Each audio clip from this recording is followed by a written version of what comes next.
That's good. Okie dokie then. Well, thank you for joining. And hello to all the people on the recordings. Thank you very much for coming to our latest Dragometrics webinar. Today we're joined by Petra Kis-Herczeg, Perfect. who is yay, who's going to be talking to us about how to get SEO buy-in, which is a really, really important topic that I don't think people spend enough time talking about, to be honest. So, does Petra, do you want to introduce yourself? Yes, of course. And thanks for pronouncing the full name, because I know it is a challenge. I'm originally from Hungary, which is why it's a difficult name. But yeah, so I'm Petra Kis-Herczeg. I started out as an SEO, but now I'm a freelance business consultant. So I also focus on sort of the wider digital marketing and growth, and I work specifically with SaaS and e-commerce. But I have a background working with multiple different businesses within different industries in SEO. I'm also a speaker and I author articles within the SEO field. So I often talk about buy-in specifically and other topics that relate to our sort of people issues, because I think as SEOs, we like to forget that, you know, even though we try to optimize things for algorithms and search engines, we are working with people. So yeah, that's me. That's so true, so true. So, should we get started and dive in? Yes, absolutely. So thanks for everyone for joining and also everyone watching the recording. We're going to talk about how to get SEO buy-in, which, as Sarah already mentioned, is an incredibly important topic because unfortunately, unless we have buy-in, we won't be able to get anything done. So it is very important. And the first thing I would like to propose to you is to try to reflect on how you think about buy-in, because often we think about it as sort of this linear process. I've got this project, I have a selling cycle to the business, and then I need to get buy-in for it, and then I can get the stuff done. So it's sort of an end-to-end project, but actually buy-in is really a cycle. And that's what we're going to talk about today, and especially the buy-in-ish cycle, when things don't quite go as expected. So when I talk about the buy-in-ish cycle, what I mean is, and this is probably one of the most crucial part of it, is when we get fake buy-in. So we're getting a yes, the business is telling us that we can do the project or something, but it's actually fake, it lacks commitment. And the problem with this one is that it's going to drive half results, and then we're going to have proof to use for the next time to try to get buy-in and to show the business that, you know, we want to continue to get buy-in to our strategy, to prioritize SEO, to get more headcount, etc., etc. So what we really need to make sure that we do is that we need to learn to spot fake buy-in. And I want to tell you an example today on how this could look like. So for example, as SEOs, all of us works with tools, right? Like it can be any tool that you use, but we all need them. And for tools, we often need budget. So obviously, you usually need to tell the business that you need either extra budget for this or you need to business case it. And whenever we have a cycle around it, things can go very wrong if we are getting fake buy-in. And that's because when we are trying to propose to get something, we need to understand if the business is going to support getting that project, getting that tool, to then, you know, spend time learning it, actually use the metrics from it. Because what could happen is that, let's say we get the budget, we buy the tool, then we have zero time to learn how it works, zero time to understand the metrics and actually get them implemented within the wider business reporting. So let's say you bought a tool, you have the metrics, but you're creating your own reports separately, and you're not able to, the business doesn't believe those metrics because they don't understand what they are, and that's because you didn't have commitment, you didn't have buy-in essentially, or only fake buy-in from different stakeholders, so you can't use them. And then you have lack of proof when it comes around, let's say, keeping the tool. Now, this is, let's say, if it goes from your side of the story. The other thing is, as I think a lot of us SEOs might be familiar with, is that when someone else in the business brings in a tool and tells us to use it, right? Because someone higher up just decided that they really like a specific tool, and now they are giving it to us to say, this is what you need to use for SEO. And then obviously we were on the side of things where we didn't give our commitment to someone to use and learn this tool. And then it also goes into this buy-in-ish cycle. And both of them can really harm SEO. So if you're participating, and if you can use any of the sort of reactions or something, or just engage in the chat, feel free to write if this is something that resonates with you. If you've had this experience before, it would be great to hear if anyone had it. Yeah, it's something that I've seen an awful lot, especially when it comes to tools as well. Like sometimes, for example, people who buy the tools are not SEOs. So I've seen before that, when I've been in SEO department, somebody has bought me a tool. It has not been like the best tool that I need for the job. But it's kind of been forced upon you because that's the one that the boss wants, even though the boss isn't the one using it. It's so problematic as well, trying to, get people to kind of use that tool if it's not the one that they want to use. And again, it kind of links it. Sorry, I'm going to go off on a psychology rant here. But it very much links into kind of just like people people like the things that they know. So when you're trying to get buy-in for absolutely anything, if it's new and people haven't heard of it, people are not going to like it. And again, you're going to get the fake buy-in with that. Absolutely. And I think that's such an important thing that you mentioned, like people like the things that they know. I mean, as SEOs, we've probably all or will change jobs at some point, and we might be familiar with a certain tool stack that we use. But let's say we also changed industries or something, like, is that still the best tool stack to use?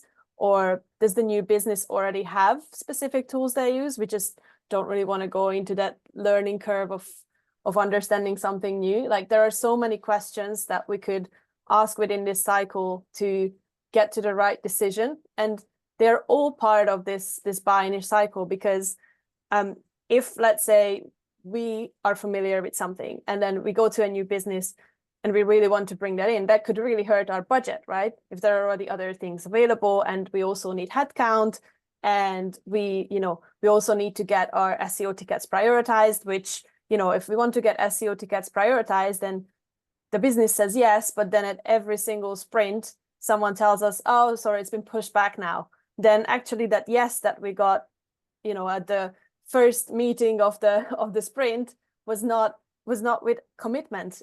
It's not something that someone said, okay, we will prioritize SEO, but then it didn't happen. We probably just didn't ask the right questions. And also it's because we don't like hearing the word no. So that's why we wouldn't ask questions, right? Because we know that if we start inquiring how is this going to be implemented, or do we need to provide any additional information, as soon as we hear the yes, we're just like, okay, it's going to be fine. And then we sort of stop inquiring it, just so we can avoid the no.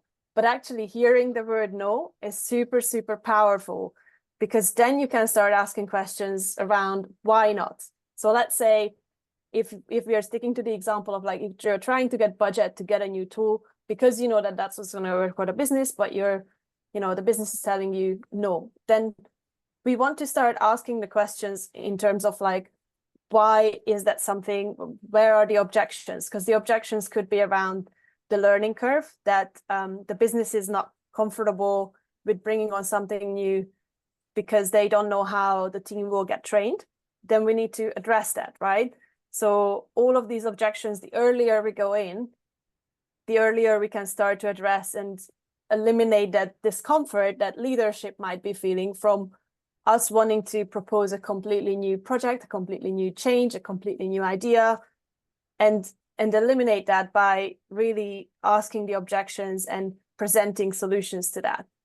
Such as, let's say, every tool has, onboarding plans. If we want to bring on a new tool, we can always ask them to help with this, that we can show to leadership, like, actually the learning curve is not that steep here, or like in terms of like, we can actually give you a full idea of how long it will take, because even just not knowing how long it will take is obviously a lot more uncomfortable than knowing that usually it takes 1 month, let's say, or 3 months. And then we can prove like with after the learning curve, these are the benefits we are receiving. This is how much time we are going to save, which then obviously then accounts for making the learning curve worth it. So these are all the type of questions that we can start to address early on, but it's only going to happen if we apply critical thinking. And when we hear a yes, we start to question it, like, is this a yes because I was trying to push to get a yes, and what they're actually telling me is like, yes, now go away and don't bother us for another month? Or is this a yes that's coming with commitment from stakeholders who are actually going to be doing the job? Because that's another thing. Often the budget is controlled by someone from leadership, but it's not going to be, they are not going to be the person using probably the project or executing the project. The decision on getting budget might be coming from there, but the actual implementation and execution involves completely different people, which is why we also need to make sure that we focus on our audience and understand who needs to be involved, when they need to be involved, and to what capacity. Because if we involve them too late, we are very unlikely to get commitment from them. Those are really good points. Yeah, one thing that came to mind is like not being afraid of no, because one thing that I've learnt from doing this for a while is that actually, conflict can be a good thing. Because trying to think of the best way to phrase it, but yeah, don't be scared of people saying no, because then you can, as you say, go back and ask questions. You can actually learn so much from people's objections. And we're all marketers. When you're coming to put these documents together to try and get the buy-in, if you know all of the objections, if you know all of the pain points, you can address them. So you need to think of it a bit like a marketer does when trying to target their target audience or write content or stuff like that. Yeah, absolutely. And I think the sort of healthy conflict part is really important, and it's a very interesting one that you mentioned as well. So there's actually a study, I think it's been done a few years ago now, but it was a very long study looking at individual I can't get my words out today, individual decision making versus team decision making versus diverse team decision making.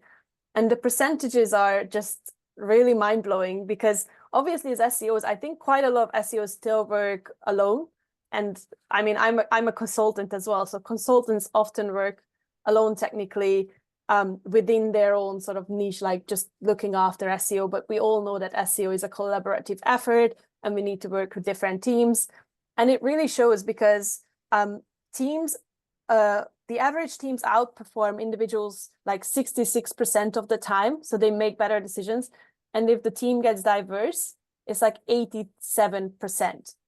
And that's just like, obviously that what that requires, and the reasons for why, let's say, a diverse team is even better than just a team, is because there will be conflict, because the point of views, the experience is not going to be the exact same. And when we say conflict is obviously we're talking about healthy conflict. We're talking about a safe environment where people can have opposing views and discuss them in a way where, those objections, those questions will get addressed and they will get answers. So that's very, very crucial, because we all tend to just look for information that,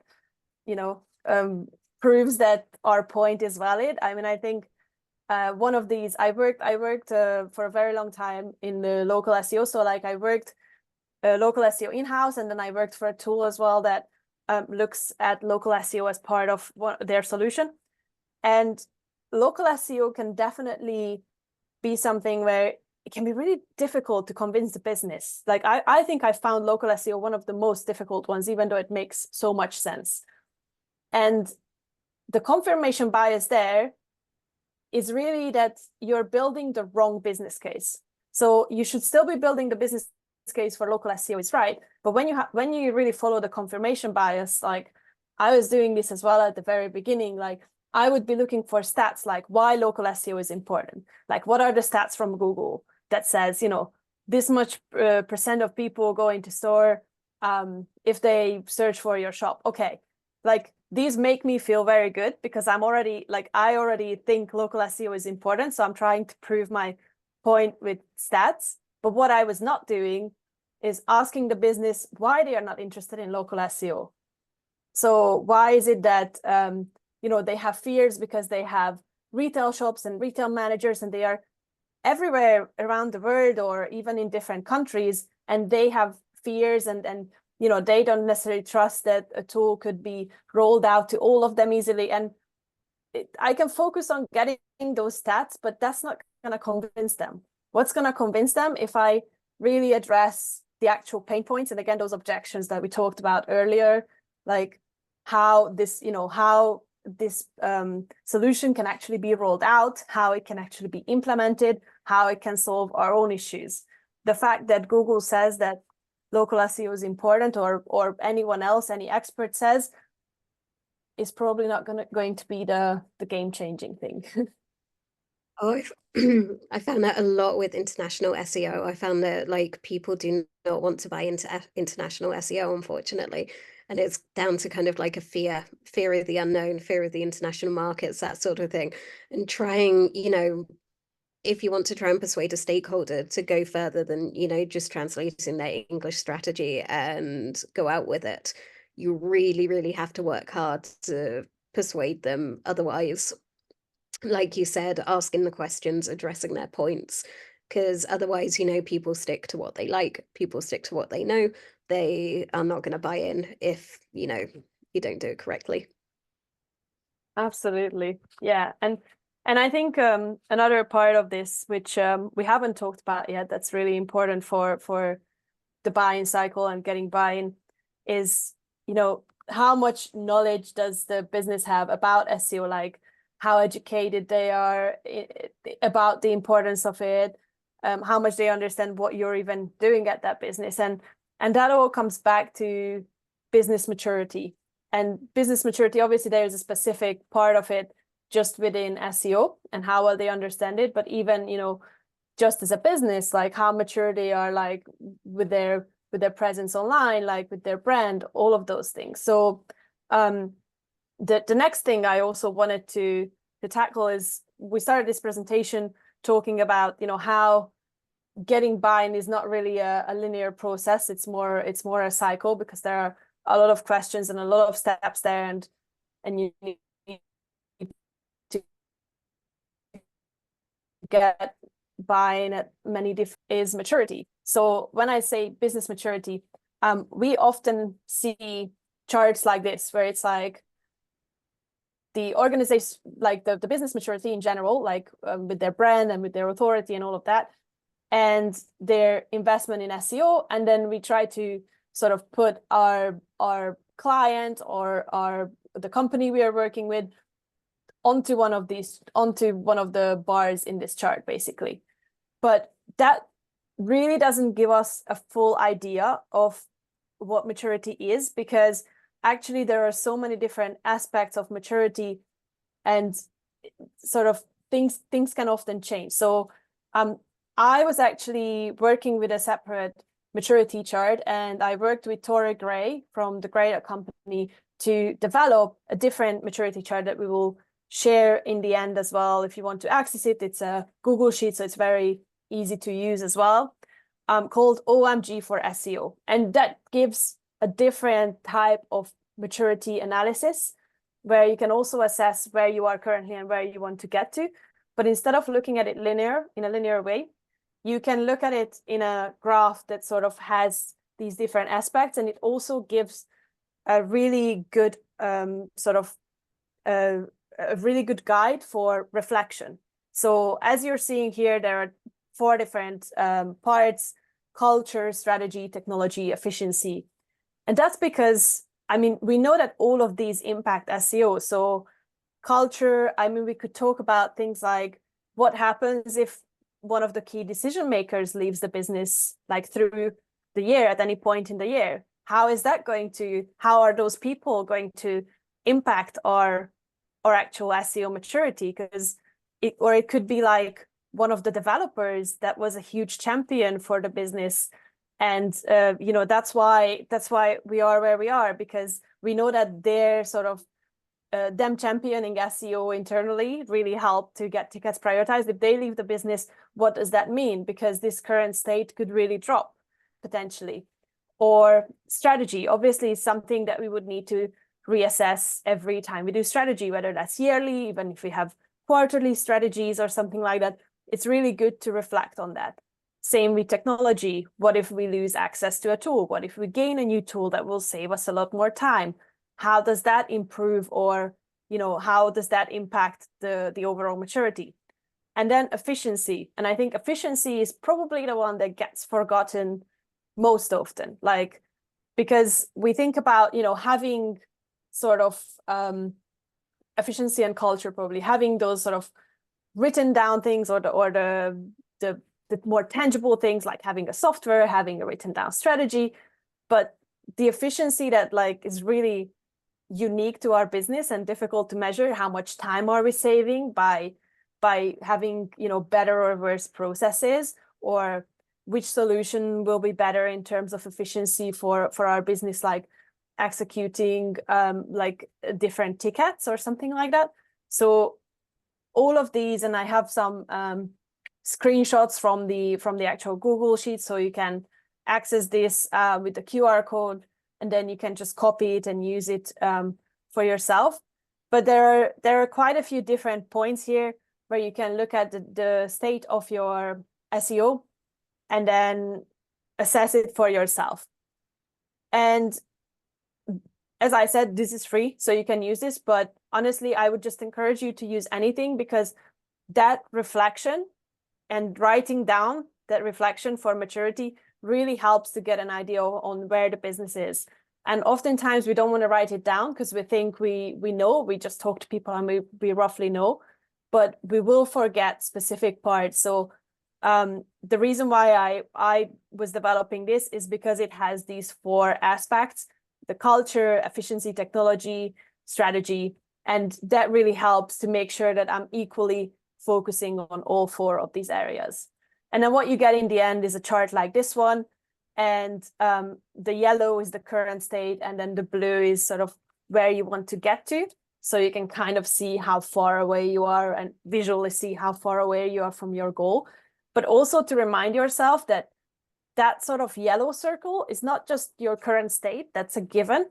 You need to nurture that, because as we said, that can, like, it can drop as well. If someone leaves the business, if budgets change, then that yellow is not something that sort of stays as it is, and then we just need to focus on growth, which is, I think, the other part that people often tend to forget about with maturity specifically. Oh gosh, yeah, I've come across that a lot, where people kind of focus on growth and then forget, for example, I don't know, the basic processes that they need or the basic training for people. And then when they grow, they have problems because they don't have the basic things in place that they need to grow.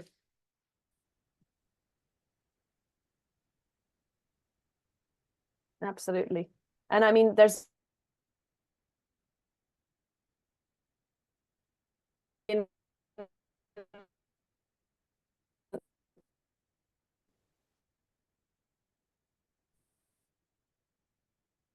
I think there's been so many competitions.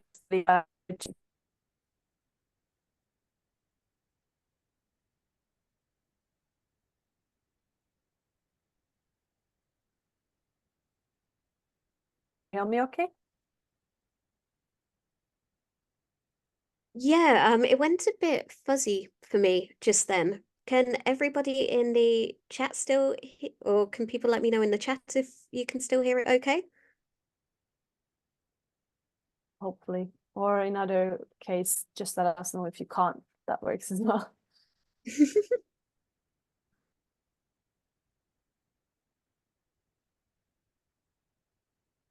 Ah, apparently chat is disabled.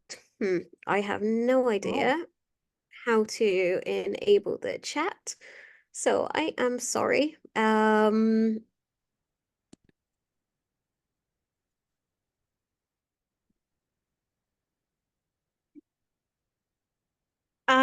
I think I've enabled it.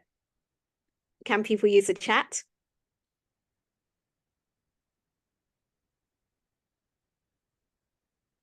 And does it work? Now it works. Brilliant. Oh, Okay, we can hear Petra okay. okay now. Let's keep going. Perfect. Okay, And perfect. as we said at the beginning, if you want to, type in anything in the chat, it would be amazing to hear your points of view and stuff. So feel free to get chatting now if you want. Yeah, definitely. And apologies, you can hopefully you all still remember your questions, so please feel free to send them to us. Yeah, I think and essentially just to close this story as well. So what we were talking about, the buy-in-ish cycle, right? What we really want to get to with all of these different points that we mentioned today is to really get to a bought-in cycle. And what a bought-in cycle essentially is this cycle with commitment. So this is where we're going to get to, where we're getting this buy-in with the real commitment. And then what we are able to do is we are able to implement solutions and execute work that will actually generate success stories. And then we're able to use those success stories to generate more and more buy-in. So because it's a cycle, once you start to get it right, it will actually work for you really well. And then it will actually generate more and more buy-in from leadership. So that's why I really encourage people to really embrace those no's and embrace when they hear objections and concerns and engage in that healthy conflict and get to a point where they can get buy into the solution that really gets the commitment from the business. And I summarized the 5 sort of key considerations for buy-in. And I think the only thing that maybe is also worth mentioning here is that we do need to leave our ego on the side for this as well, right? Because if we want to get that real buy-in and real commitment, it also means that the ideas that we are proposing might not be the best when we propose them. And it's completely okay to hear a no, take it away, rework our plan, rework our strategy, rework our solutions, and make them better and get back to the business, get back to stakeholders, ideally take stakeholder views and involve them. So you can actually develop those solutions by thinking about the people you're going to be working with. And that way you can hopefully all get into this bought-in cycle rather than a buy-in-ish cycle. Thank you so much. I have a couple of questions actually for you while we're here. Do you have any tips on, for example, picking your battles, or when you've got different business cases that you've got and you want to get 2 of them through at once or something like that? Yes, absolutely. I mean, I'm also a consultant. That sort of my key I would say, yeah, my key focus is going people first, right? So that works really well for me. I think that's that's crucial, and that will be crucial to the answer as well that I'm giving to you. Everything starts with people. So when you're trying to pick those battles, do think about who do I need to pitch this to, right? What sort of relationship do I have with this person? Of course, we will all have our prioritization frameworks based on the usual sort of impact, confidence, like how much work does it take. But let's say you've all done that, and you have your prioritization based on the different projects, and you kind of can't decide, right? So I'm saying that's where we are, where we know what would be good for the business, but we just don't know which one to pick, which one will actually get the buy-in. So what you want to focus on is this probability, like how likely it is that leadership will actually sign it off, how likely it is to worth my time. Because don't forget that you're working with that business, or you're at that business to get work done, right? To get SEO implemented. So all your time that you're spending trying to get buy-in is essentially, well, it is wasted time if it's going into the buy-in cycle, right? So it is something where we want to make sure that we prioritize our own time as well spent in this cycle. And for that, you want to consider who are the people that we are involving and how likely they are to buy into my idea. How likely is this project going to get executed in a way that generates the right results? And obviously part of that is within the confidence metric, but I think the confidence metric, we often look at it like how confident we are with the Google algorithms and with the ranking changes and all of those things. The confidence should also include how confident am I that the developers will actually get this done and it's not going to get pushed to the next sprint and the next sprint and the next sprint sort of thing. That's really interesting. I was thinking as well, do you think that, for example, speaking your, stakeholders' language is really, really important? Absolutely, yes. I mean, I think that's one of the sort of foundations of good communication, right? Because we need to be able to understand each other, and if you want to have good conversations and if you want to make sure that your stakeholders are engaging with you, then you do want to use language that resonates with them, that keeps their attention even, and that really pushes for that sort of healthy conflict even. So you want to allow them, by speaking their language, they also know that you will understand them if they tell you an objection.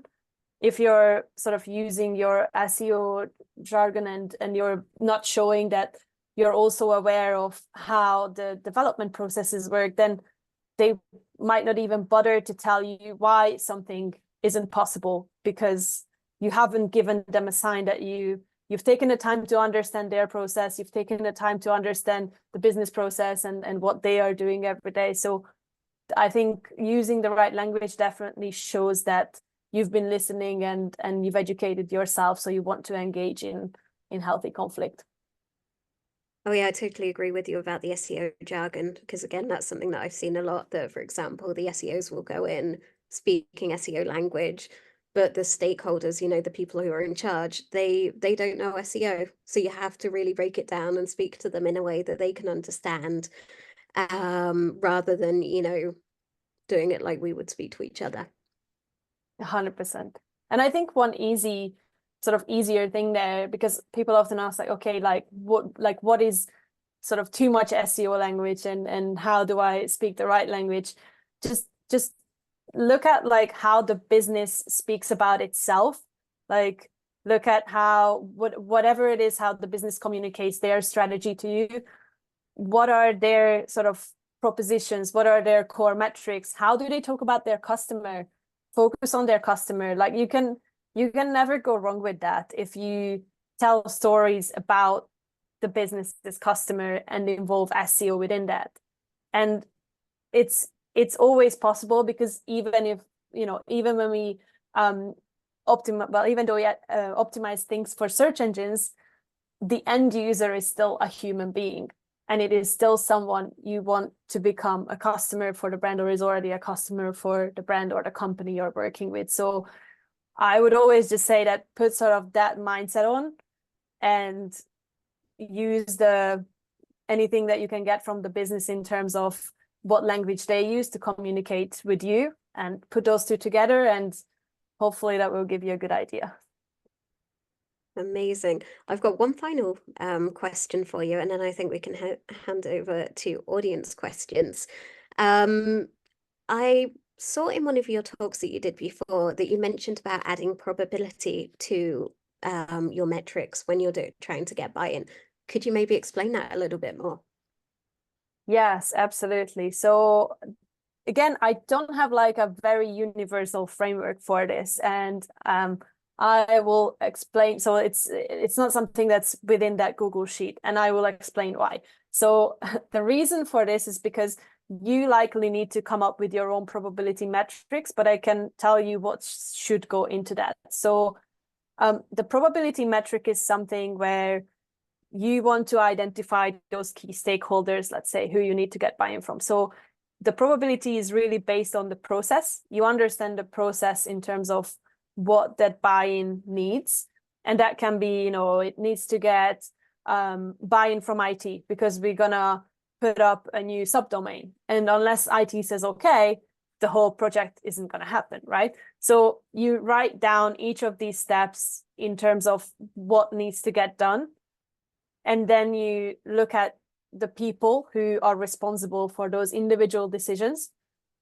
And then you sort of map out the relationships you have with those people and understand what type of probability it has to get the buy-in from that individual, and then you add it all together so you have a probability for the full project.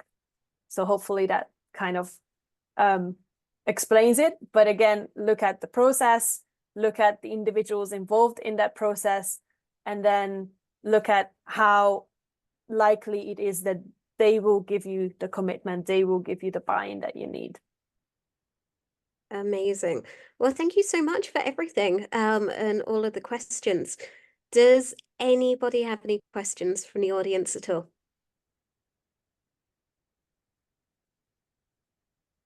Don't be shy.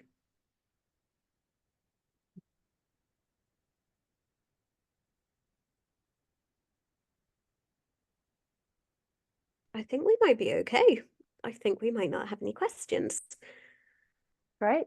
People can always reach out as well, so always happy to answer questions, but hopefully this was helpful, and thank you so much for having me. It was brilliant. Thank you so much. And what I will do is, just so that everybody gets their OMG for SEO sheet that they can use, that will be coming out in an email tomorrow. So you'll be able to scan the QR code and get into that. And thank you, Katja, for your comments, and totally agree about that no can be a good thing. So amazing. Well, thank you very much for joining us. Thank you so much for having me, and thanks for everyone for joining. Thank you. Bye. Bye.